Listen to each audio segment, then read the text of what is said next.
It's your daily dose of Donna. Welcome to the show. Today is Monday, January 8th. Happy Monday. I hope everyone had a nice weekend and got to chill, relax, watch a lot of TV, hang out with your families, maybe, or your friends. Did you guys do anything super, super exciting? Over here in the bowling casa, it was a very, very relaxing, like I said, weekend. Um, Watched TV, did laundry, cleaned, and saw my kids play sports and drove them around town and did school projects. I'm in that boat right now. Like I'm in that part of parenting where we have, a third and a fifth grader. And now they're like in that place where you have to start doing school projects. Okay. And this is a little triggering for me because I was the worst at these school projects. Like I was always a good student. I could write essays. I cannot, and I am not a creative, like artsy type of person. And so what my problem with this all is that like I always felt, and I don't know if you guys had the same, like were your parents the ones that helped you with the projects? Because I went to school in Beverly Hills. Remember, you know my story. If you guys, oh, by the way, we will cover a little bit about what happened over on Patreon, but you guys know my story, a lot of you. And I grew up here in Los Angeles and I went to school in Beverly Hills, but I wasn't a Beverly Hills kid. I didn't have Beverly Hills money. And all of my friends would come to school with these insane, over the top projects with the most gorgeous supplies. And clearly, it's almost as if I don't even know if their moms or dads did them. I feel like they hired like an art professional to come in. And one of the worst projects for me was an eighth grade planet diorama. I think that's what it's called, a diorama. No, a diorama is like a box. I don't know what it was. But I remember having to go to the store with my mom and buy like a hanger, and it had these like wires, and then I would connect them with the string and wires, and then more string, wire, whatever. And then we had to get these foam balls of different sizes, and I had to paint them and like change them. And it was the planets around the sun and the moon. This project created such anxiety for me. I didn't know how to do it. I was so bad at it. I was so awful. Laura says, as a former teacher, we can tell when kids don't do them. Yeah. Um, I would imagine it's pretty obvious knowing the fact that my son can't color within a line. And yesterday, anyway, he had to do a big shoebox project. So we had to go to Joann's, fabric store, whatever, get a ton of crafts. And I spent my day yesterday, gluing and stickering and all of this. So you guys, it was a lot. It was a lot. But I just don't want them to be embarrassed. I think as a parent, like you don't want your kid to go to school with a really bad project that looks like you didn't put any effort into it. But at the same time, I guess you're right. Like, when the parents get involved. The job of a parent. So Patreon, I mentioned this really fast and I want to just jump in there really fast. I told you guys I was going to release a Patreon on Friday. I did. It was a very, very personal story. I think I had about 50 new Patreon members that joined since Friday, which is insane. And I hope I didn't disappoint with my story. Thank you. And thank you for being there. We will be releasing another rewatch episode. Zach Peter and I, he was out of town over the weekend. And so we're going to be recording it this week. So you'll get 2 extra Patreons this week and then another one on the weekend. So I appreciate all your support over there. Your comments were beautiful and also heartbreaking because it's insane how many of us have similar, maybe not parallel stories or the same stories, but like so many kind of crazy stories growing up. It's like unbelievable. And now that I feel like we can share it so much more openly, just like mental health wise, it's so much more, you're so much more able to share your flaws or your family's flaws because so many people, you relate to others. It's really, really nice. It's really nice. Lauren says you should do a deep dive on Gypsy Rose. Her podcast with Nick Vile just dropped. I have not. Okay. Please tell me, and I know a lot of you guys will tell me because I see it on the Facebook group. Please tell me if you think I should get really deep into the Nick Vile. I'm sorry, into Nick Vile, into Gypsy Rose, and into Natalia Grace. These are 2 stories that I literally kept seeing and I just how some stories just don't jump out at you. So it was that one, and then it was the Utah mom blogger that just got arrested. Ruby, whatever her name was. Those 3 stories I just kind of jumped right over. So I don't know if I'm interested. I don't know. Some of these things are so dark. I don't know if I want to go dark. Life is dark enough. Bring the light. Let's bring the light in. But before we bring the light in, I want to shout out today and this week's sponsor of Daily Dose of Donna, and that is my favorite, Kitsch. Kitsch. Kitsch is such an amazing product, you guys. Kitsch, well, product line, I should say, because it's not just one product. But basically, they say that hair care is the new skincare. But there is one brand that has taken it to the next level with a cult-like following. Kitsch has created some game-changing essentials beauty enthusiasts swear by, from satin pillowcases, which I just got. Okay, they're leopard. They're upstairs, obviously, on my bed. But they're wonderful and soft. And they're supposedly, I'm a side sleeper, so I need to avoid the wrinkles, right? So from satin pillowcases to time-saving towels, Kitsch knows hair care doesn't stop in the shower. The coolest thing about Kitsch is that you can buy it, online, obviously, and it's really affordable. It's not over the top expensive. They have so many things. They have the, heat-free styling, curling things. They have pillows. They have so many scrunchies. They have eye masks that I love. They have just soft, like satin, amazing products. Definitely go check it out. They also have a Barbie line right now, which is really fun. It's the Barbie Dream Life with the Barbie by Kitsch collection. So it has a Barbie pink satin pillowcase if you have a daughter or if you want to buy one for yourself. So right now, Kitsch is offering you 30% off your entire order at mykitsch.com/Donna. That's DANA. That's right. 30% off anything and everything at mykitsch. That's KITSCH.com/Donna. One more time, mykitsch.com/Donna for 30% off your order. Okay.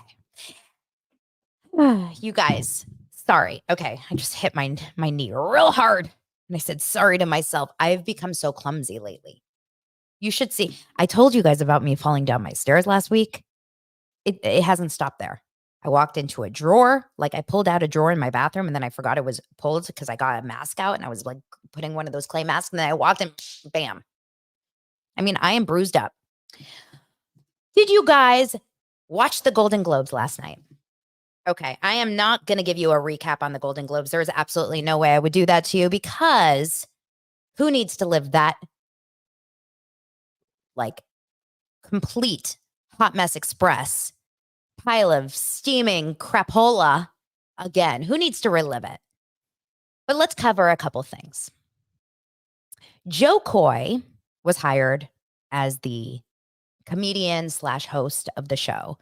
He appeared in probably in total 15 minutes of the entire show.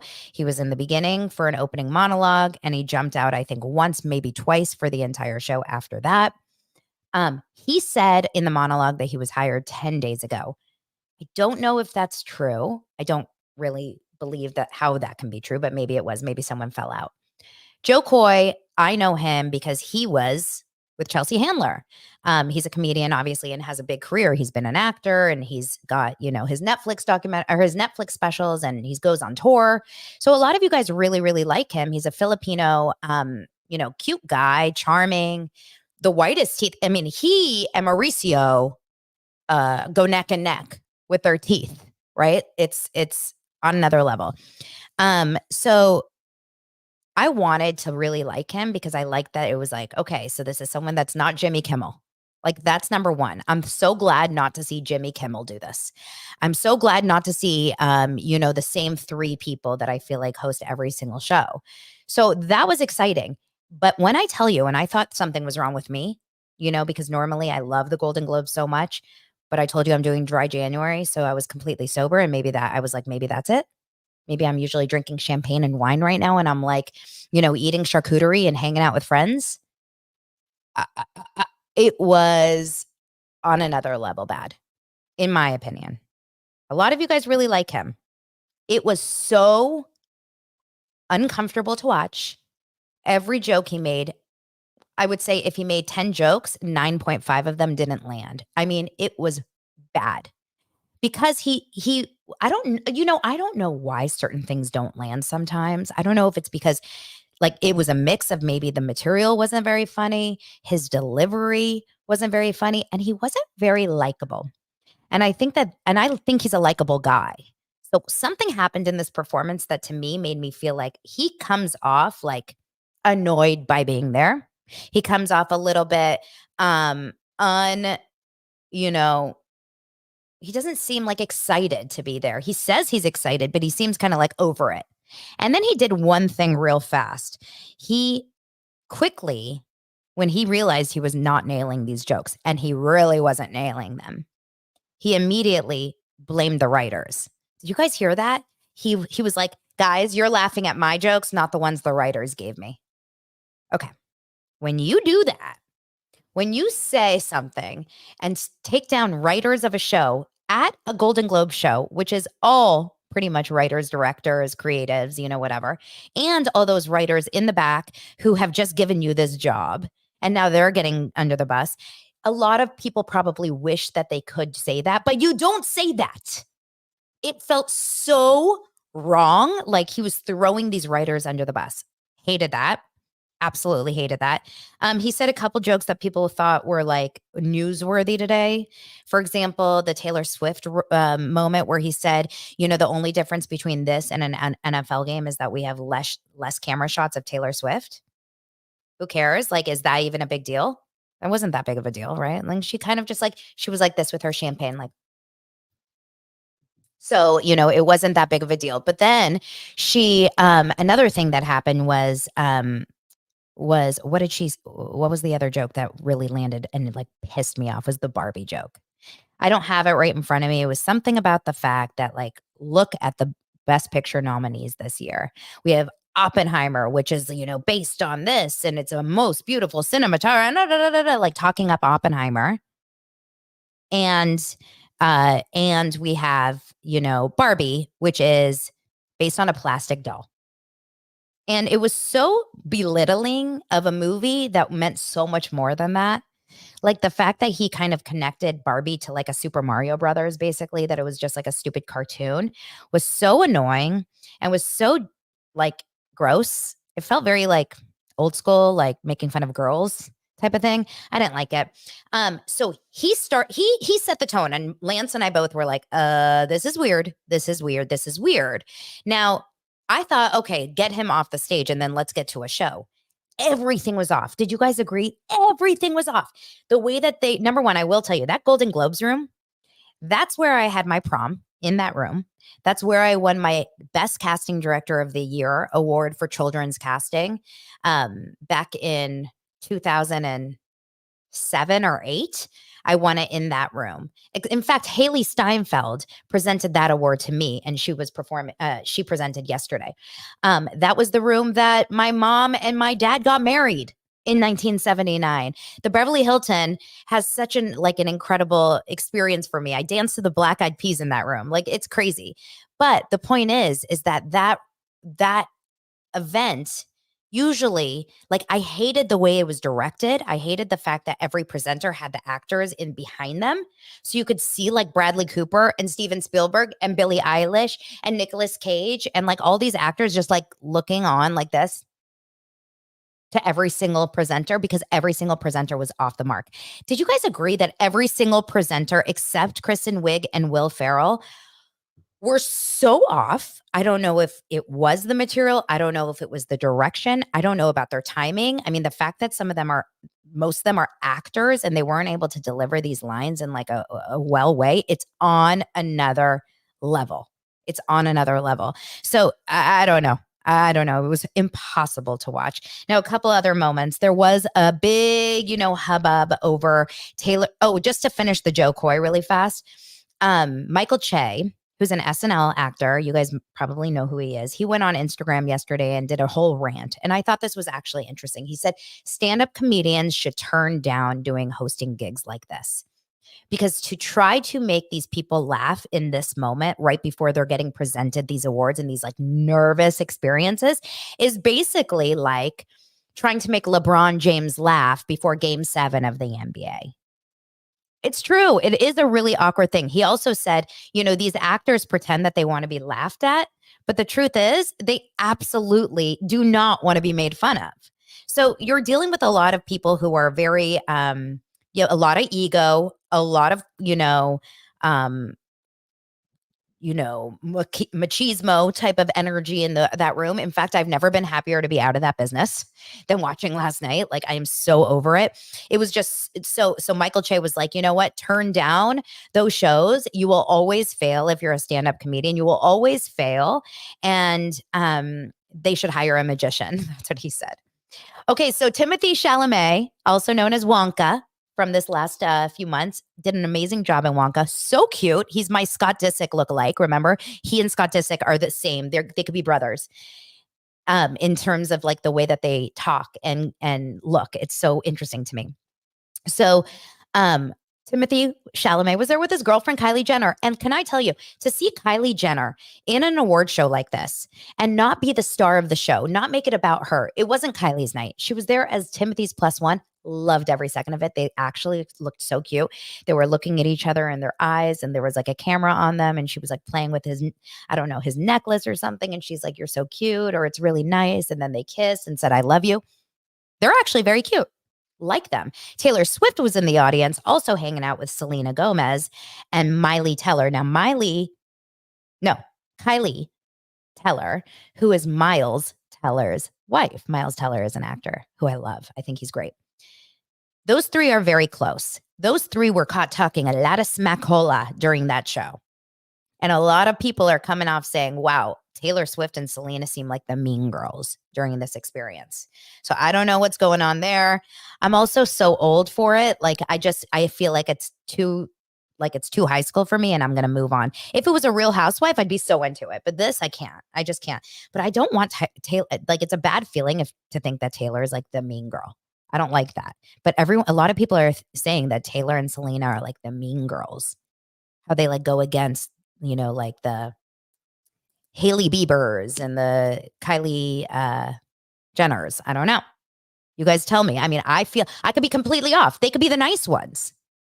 This is a very, very touchy situation for those Gen Zers. Okay. Jennifer Lawrence, of course, as always, wins the show, because when they went over to her to see her reaction to getting nominated, when they call her name, she looked at the camera and she's like, if I don't win, I'm out of here. And she also, on the red carpet, talked about the fact that she is, we all know this, a huge Bravo fan. We've all known this forever. But she talked about Real Housewives of Salt Lake City's finale on the red carpet. I mean, what a star. Could Jennifer Lawrence be that amazing, like any more amazing? I just love her. Is there anyone out there that can't stand Jennifer Lawrence? Or is she just like across the board people like her? I'm sure some people are annoyed with her, right? Because that would not make any sense if they weren't. Lots of people were upset, me included, about Margot Robbie not winning. I thought Margot Robbie should have won. Barbie was such a cinematic and like monster this last year at the box office. I just love Margot Robbie. I mean, could she do anything wrong with that dress? Is Margot Robbie not, like, to me, she's perfection. But she lost to Emma Stone, who I haven't seen Poor Things, that movie. But in my opinion, I think that Emma Stone can only play Emma Stone. Have you ever seen Emma Stone not play Emma Stone in a movie or show? Like, there's certain people that can only be themselves. Another one is Anna Kendrick. Those two are only each other. I don't know. Beta blockers. A lot of people were freaking out about this. What does this mean, a beta blocker? Because Robert Downey Jr. won an award, and when he went up on the stage, he said, everyone, don't worry, I took a beta blocker so I can make this speech. Beta blockers, I don't know the specifics of what it is, but it basically is some sort of medication that you take to kind of slow your heart racing if you feel like that anxiety or your heart starts to race really fast. Because what I know is that when your heart starts to race very fast, as someone can speak to you right now from, having used to suffer debilitating panic attacks where I couldn't leave my house for months and months at a time. I haven't told you guys that story yet, but one day I will. I used to not be able to speak in front of one person. I used to have I had crazy panic attacks. I couldn't speak in front of a group of people. Like, I'm talking 5 people. I couldn't do it. And a lot of the reason why I would get to that place is because my heart would start going like this, right? It's a normal feeling when you start getting nervous that your heart starts beating faster, right? But because the heart starts beating faster, it tricks your mind into believing something's wrong. Oh my God, why am I shaking? You start to get dry mouth. You start to feel, am I going to pass out? And it like a lot of times panic comes from physiological feelings, like actual physical feelings. And that's why people cold plunge, for example, because it sends your body into that state, but it reminds yourself that you can calm it down as well. But anyway, beta blockers calm that heart racing feeling when you're in a place of anxiety. So a lot of actors take beta blockers before every audition. A lot of actors take beta blockers before award shows. A lot of actors take beta blockers before performances. So just so you know, it's not that crazy in the entertainment industry. I've never personally done it, but I would imagine if I had to like do some crazy big performance and I was nervous for it, I would consider it. I would try it to see what it would feel like. Okay, a lot of you guys actually do know about it. All right, let's move on, right? Golden Globes, Golden Schmobes. That's how I feel. Let's talk about, I'm going to just quickly get through Real Housewives of Potomac only because you guys, it's unwatchable. I watch it, but I don't want to watch it. And I'm very, very sad about it. I stopped watching Potomac back on like season 3 or 4. I took like 2 or 3 seasons off. Okay. And the reason why I took them off is because I just got bored with it. I never saw like when Mia started the show, I never saw a lot of those characters, right? I just wasn't that into it. But because of Daily Dose of Donna, you guys all said, no, you must watch Potomac. So I spent I spent like the month or 2 before this season catching up on last season. Last season was the big, Juan walking down the street in Georgetown with a Karen lookalike. Everyone throwing Candace's husband under the bus, saying that he was like flirting and cheating. Like that was that season, the big divorce between Ashley and Michael. And I loved it. I was so into it. And this season has been such a freaking bomb. And I don't know if we're comparing it to the amazingness of Salt Lake City or the amazingness of Beverly Hills or even Miami or any of them. I don't care. I don't care about these women at all. And it sucks. They're still in Texas. It's like this party that will never end. They're still drawing. It's like they tried in the last episode, Ashley tried to set up some sort of drawing experience and it didn't work. So then they brought that back. It's like they felt like we bought the easels, might as well do this. They all drew Karen. It was like a 20-minute scene, which was actually kind of entertaining, but it was so boring, right? It's entertaining because they're making fun of Karen through paint and like paint. And it's just, it was fun to watch, but it's not Housewives material, right? It seemed like a bonus episode. And then they go to dinner and they have one big fight, of course. It's the same damn fight over and over again, where everyone's going after Robin about her husband or about her relationship. And then, Candace is and versus Robin. I'm so sick of it. I'm so sick of it. And then, the last scene was, I watched it in the corner of my eye. I hardly even know what was going on. I like that they brought attention to going to a drag show. I find that all fun and great. And I think it was a really good, almost publicity for drag shows because it just showed how fun it is and how not serious it is and how not dangerous it is. And remember, was probably filmed during the height of like Drag is Dangerous and all of that really crazy stuff that started coming out, which obviously I'm not a supporter of. I mean, I'm not a supporter of the Drag is Dangerous method or whatever theory. So that I thought was kind of cute. But the fact that they started the show and gave us so long of just this like la la la la, and then one fight, and then la la la la. Not that we watch these shows for the fights, but they can't maintain a story on that show. No one cares. No one cares about each other. Done. I still love Candace more than anyone. Candace and Karen Huger are my ultimate favorites from that season, from that franchise. No question. Can't stand Ashley. Can't stand Nneka. Can't stand Robin. The rest are just okay. Give me Candace. Give me Karen. Remember my favorites from every franchise. I got my favorites. So on this one, it's Candace and Karen. Okay, let's talk about this Sister Wives wedding. Episode 1 of The Wedding. Christine and David Woolley, the love of her life. That's all she says. He's the love of my life. He's the love of my life. Hey, Cody, did you hear that? He's the love of my life. Cody. Did you hear that? This guy is the love of my life. I love his bald head. She says, could she love on anything more unlike the man she met? The only similarity between David and Cody is that the fact that they're both Caucasian men. There is literally no similarity there as far as we can tell. She wanted someone bald because Cody was so obsessed with his hair. She wanted someone maybe a little more husky because Cody was, a weakling. She wanted someone with big goatee because you know what? Knowing Cody, he probably couldn't grow a beard, just like Leonardo DiCaprio. Lance said, why can't Leonardo DiCaprio grow a beard? I said, do you think he's trying? He goes, I think he's tried. It looks patchy. Anyway, I don't, oh God, the drag conversation is now in my freaking YouTube comments. Like, I'm not talking about kindergarten, you guys. I'm not talking about kids. We're talking about for consenting adults. Bars are also dangerous for kids, like alcohol. All right.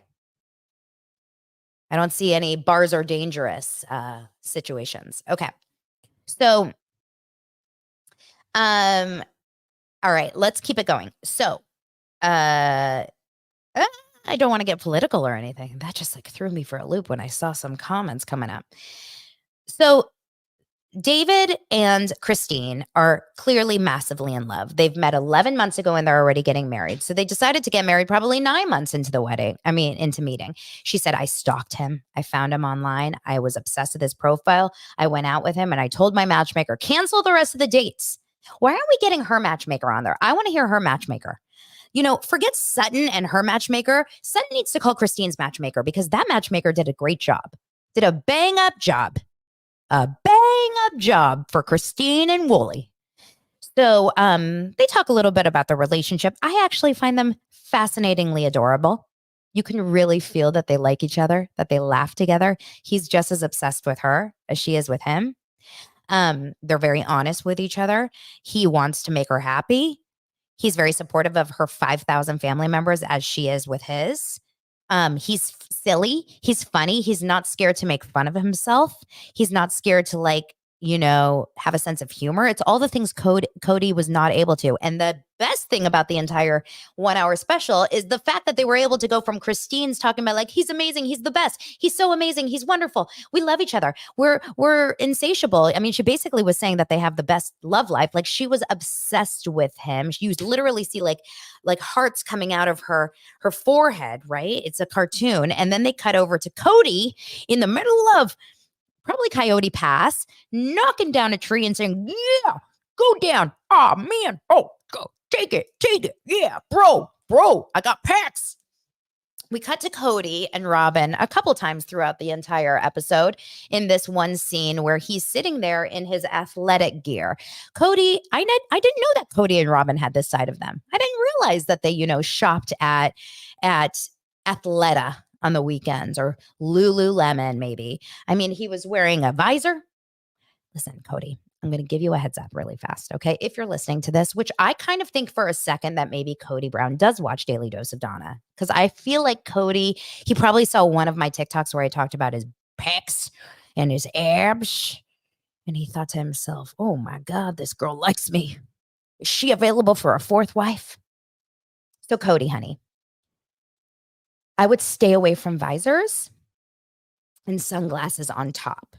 Because what's happening here is that you're just drawing attention to some sort of a strange hairband situation that you have. Basically, what's going on with Cody is that he's got his hair, his tendrils here. And then if you're watching the YouTube, you'll see my hands. We've got a section right here that is just hairless.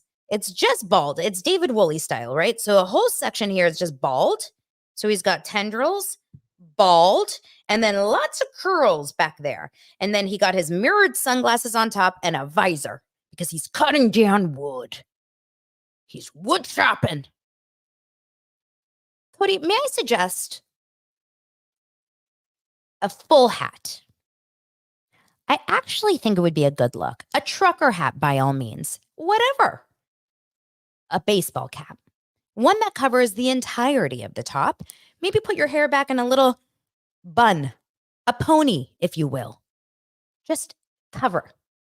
cover it all. Does he sunscreen the hairband? The bald band? So he is clearly still bitter over Christine. We've seen this in the trailers. Now we know this was coming. And he was like, oh, I'm happy for them.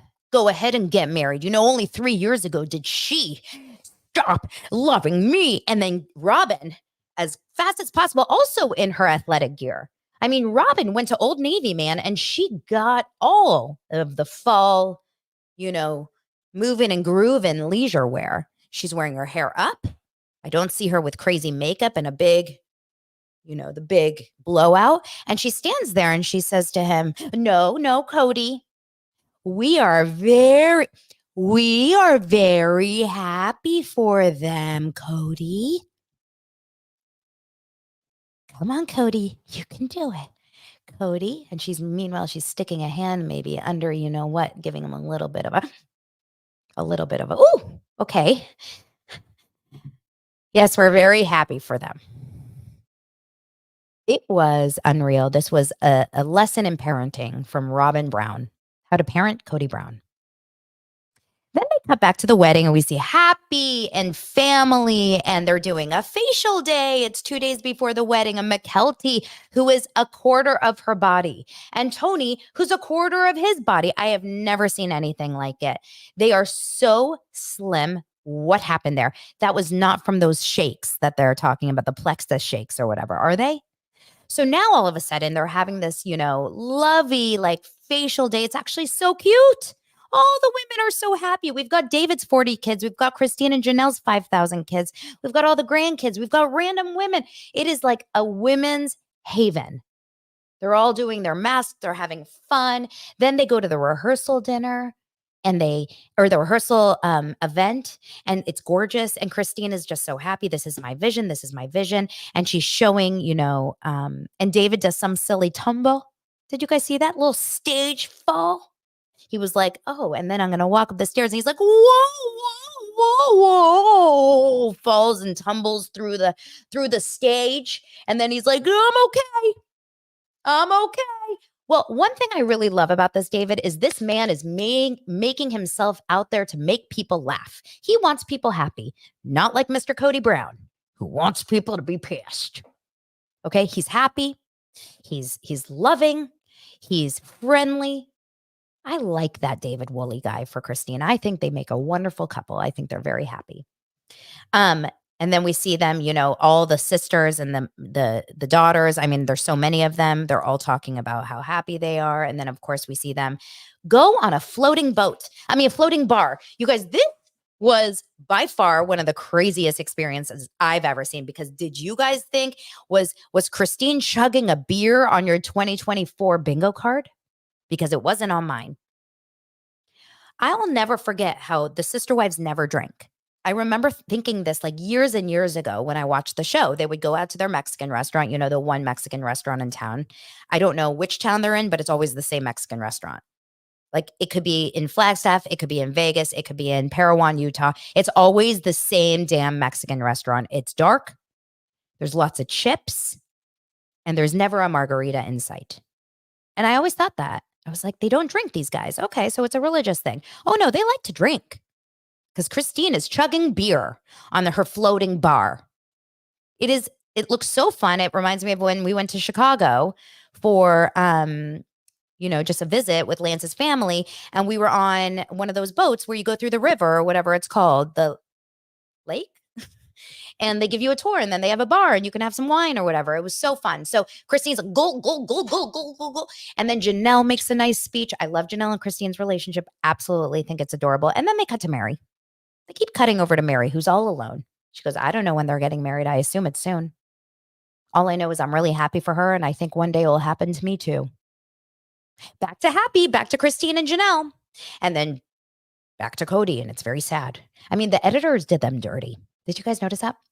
The music was like ding, ding, ding, ding, ding, ding, ding, ding. Every time we went over to Christine and the wedding, and every time we went to Cody, it was like, do, do, do, do, do, do, do, do. Mary, it was like, I'm so sad. Music.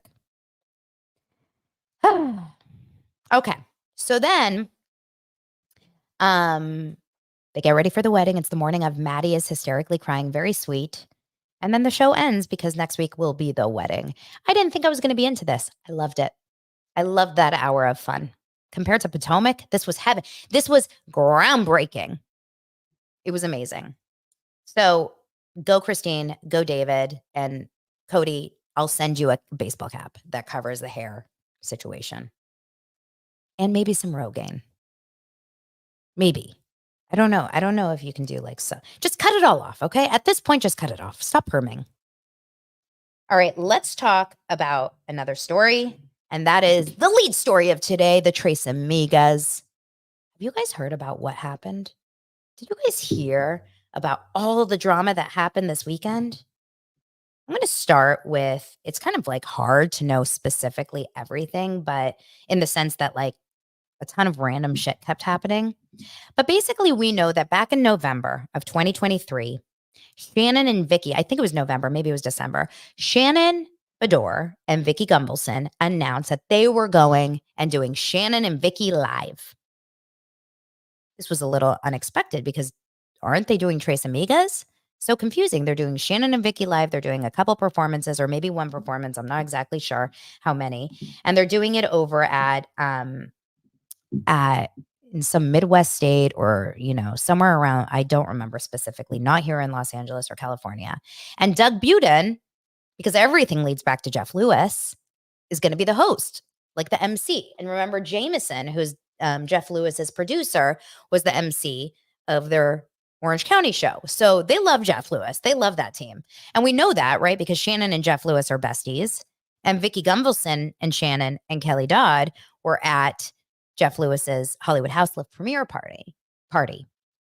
So all I know is that they had announced that they were going to be doing their own show, right? They announced that they were going to be embarking on their own nationwide comedy tour with comedian Doug Buden.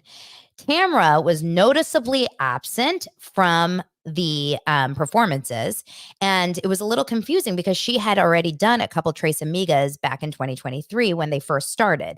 This was, of course, before Shannon's DUI. That day, or a couple hours later after this was announced, Tamra and Teddy announced that they are going on tour in January, doing their own live Two Teas in a Pod. I didn't really fully put it together that it was clearly like a line in the sand. I just assumed that, Teddy and Tamra take their podcast on tour. Every big podcast does it, right? Every single podcast that is a popular podcast goes on tour and does live shows. So that's not shocking to me. I didn't put it together why she wasn't doing anything with Shannon and Vicki. I just assumed maybe it has something to do with the OC filming schedule. But then we find out that Shannon is back on OC as well. So how does this make sense, right? All three of them each shared their respective tours to their own social media on Saturday. Okay, this is all via page 6, by the way. And then things quickly took a dramatic turn. Shocker. Dramatic with the housewives? Okay. It each took a dramatic turn after Vicki reposted an Instagram story of a fan talking poor about Teddy and Tamra's podcast.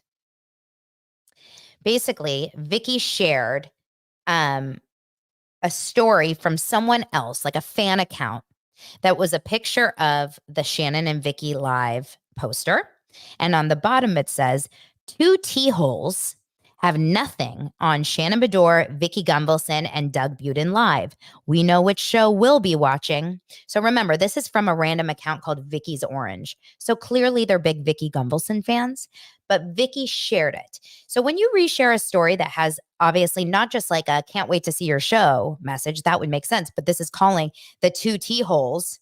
It's a dig on Tamra and Teddy. So when Vicki Gunvalson posted this, Tamra reposted or on Twitter of some sort or X. I mean, Twitter seriously should sponsor Housewives this week, considering how much we've talked about Twitter on Potomac with the blue check mark and Karen, and then Candace talking shit on Twitter. And then now this. Tamra writes, my friend, my soulmate, my sister, my ass. Hashtag Real Housewives of OC. And that was with the image of Vicki sharing this. Then after that, a lot of people asked Tamra Judge what happened. Why, why is there beef? Tamra says, I felt like I just took the biggest dump of my life. So refreshed, so relieved.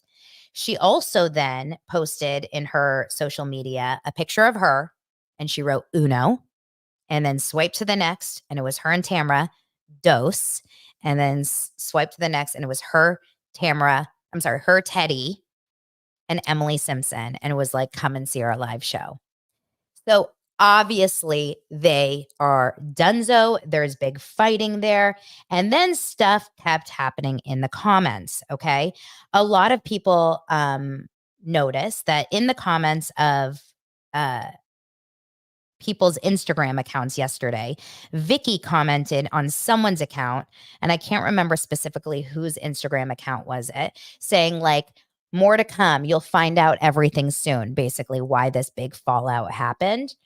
Tamra threw Shannon Bedore under the bus in some random comment saying, what a friend Shannon is. She got taken in by Vicki after her DUI and then immediately started filming video of Vicki and her boyfriend fighting and sending it to me.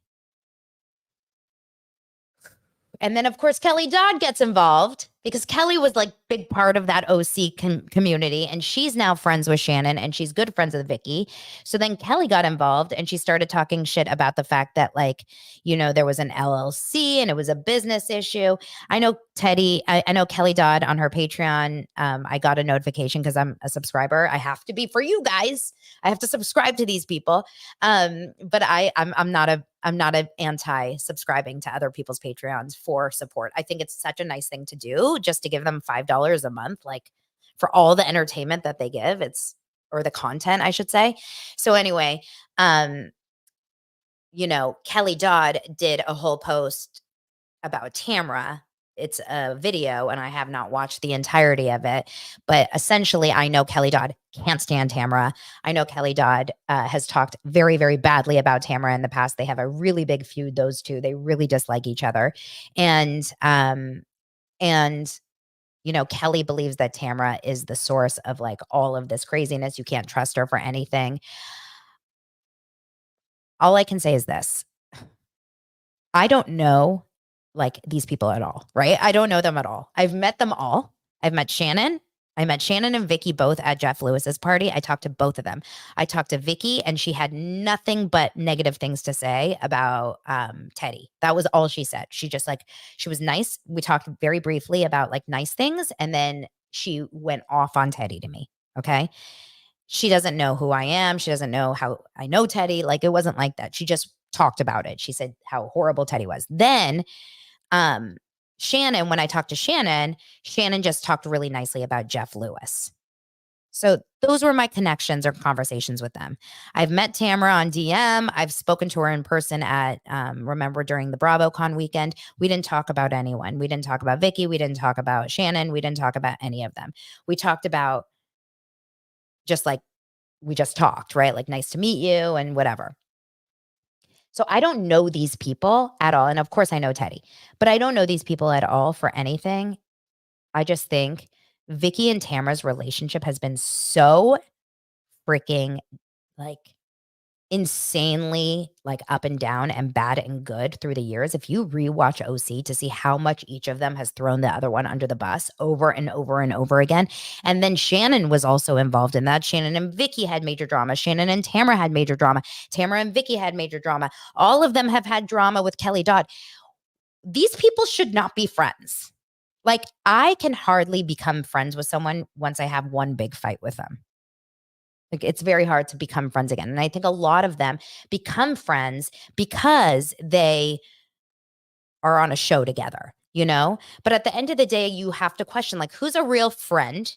It's okay to fight. It's okay to struggle with each other. And it's okay to go through ups and downs with your girlfriends. But who's a real friend? Like who actually is willing to be a better friend than try to get on a show or try to create drama for a show or make money? And that's the real question, is like, who out there is like the standard for friendship? I don't know. I don't know. Are any of these people the standard for friendship? If you go on a Real Housewives show, can you be a good friend still? Or is it too hard to be a good friend because you know you have to deliver? I honestly have no idea. You guys are so sweet in the comments. Just seeing so many nice comments about how you spend money for my Patreon, and that is so kind. But that is just it. I find it incredibly interesting. Now, the kicker of all of this was January 6th. So, as you guys know, January 6th, I believe 2 years ago, and now I can't remember which year this was. I think it was 2022, right? Was the year of the insurrection, the big January 6th insurrection. The big drama of January 6th was at some point over the last year, Vicki and Teddy were beefing on Twitter, and they were talking about like the fake cancer stuff. And Teddy said, speaking of numbers, Vicki, um, where were you January 6th? Which was like an ouch. It was a low blow. And then she brought it up again at BravoCon. Well, all of this went down on January 6th.